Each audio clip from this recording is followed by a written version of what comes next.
Hari ni kita akan masuk tajuk transformer. Tapi sebelum kita masuk transformer, kita uji lagi sekali.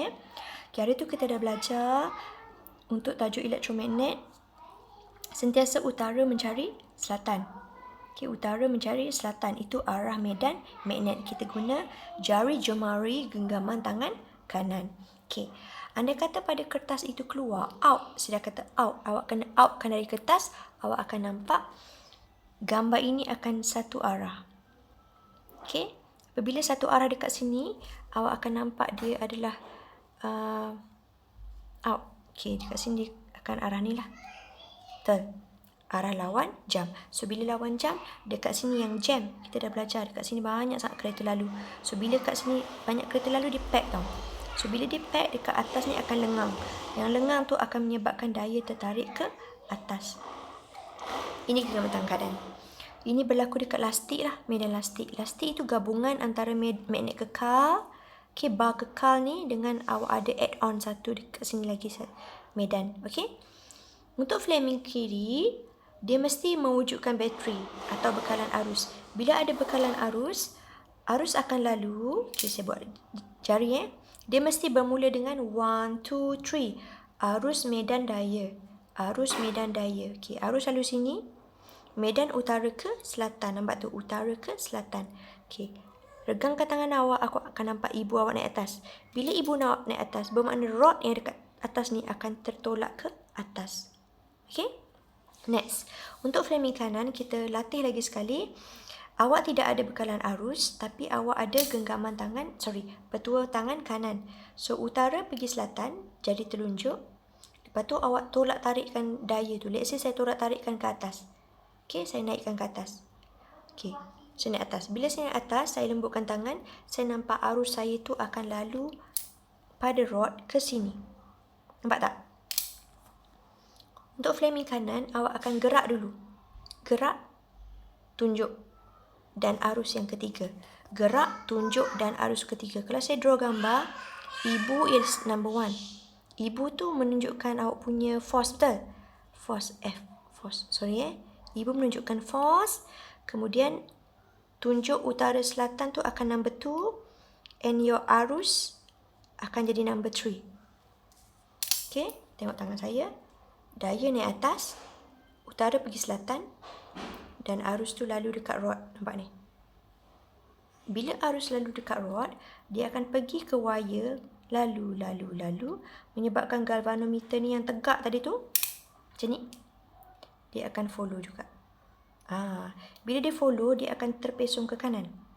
Once dia terpesong ke kanan, dia akan bergerak ke sini. Dia akan pusing lah. Ini kita ulang kaji saja. Sekarang kita akan masuk bahagian transformer. Transformer simple je. Awak kena tahu dia adalah sebuah alat. Kalau kita buat dalam bentuk nota OKH, objek, kejadian, akibat, hasil akhir.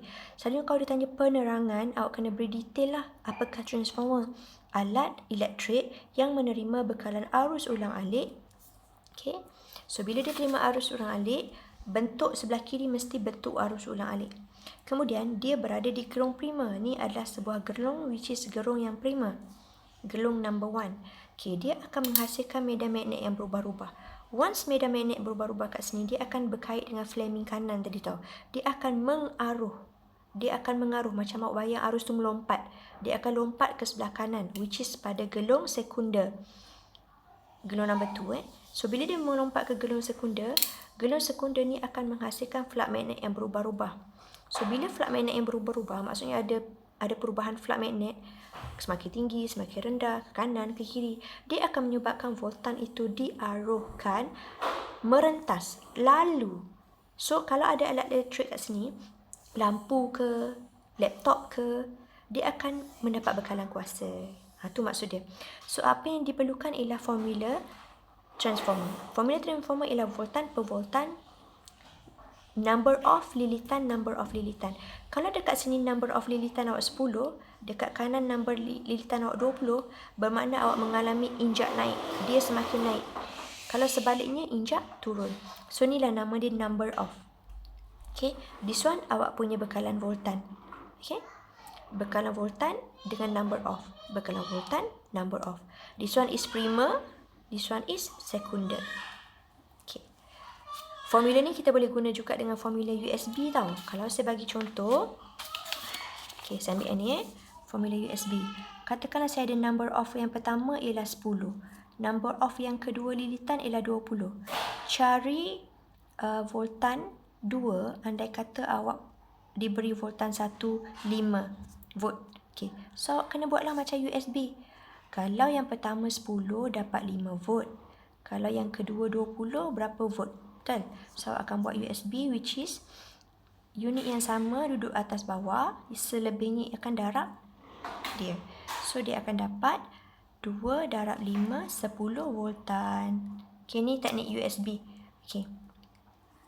Kemudian dalam tajuk yang sama, transformer, awak kena tahulah beza antara transformer unggul dengan transformer yang lag. Maksudnya macam handphone yang cap mahal dengan handphone cap ayam. Kalau yang cap mahal means dia terbaik, the best. So dia unggul. Bermakna dia sangat cekap, 100% cekap. Tak mengalami kehilangan tenaga. Andai kata hilang tenaga macam yang jenis bateri cepat habis kan, cepat habis bateri kan. So dia melibatkan formula kecekapan. Formula kecekapan dia macam pi tapi panjang. So dia mesti formulanya sama macam USB juga tadi. Number of per number of, voltan per voltan kan. Sekarang yang ni adalah kecekapan. Kalau saya pindah darab kepada bahagi, dia akan dapat kecekapan per kecekapan juga. Peratus per peratus sama dengan kuasa per kuasa. Okay. So ini formula kecekapan dan awak kena tahu beza injak naik dan injak turun. Injak turun dia menurunkan lah. Injak naik dia menaikkan. Menaikkan apa? Menaikkan voltan. Sebab formula tadi dia ada voltan kan. Okay, kalau injak turun, dia biasanya kita guna dalam charging. Maksudnya daripada bekalan yang besar kita kecilkan, reducekan kepada charger handphone contoh. Kecilkan voltan.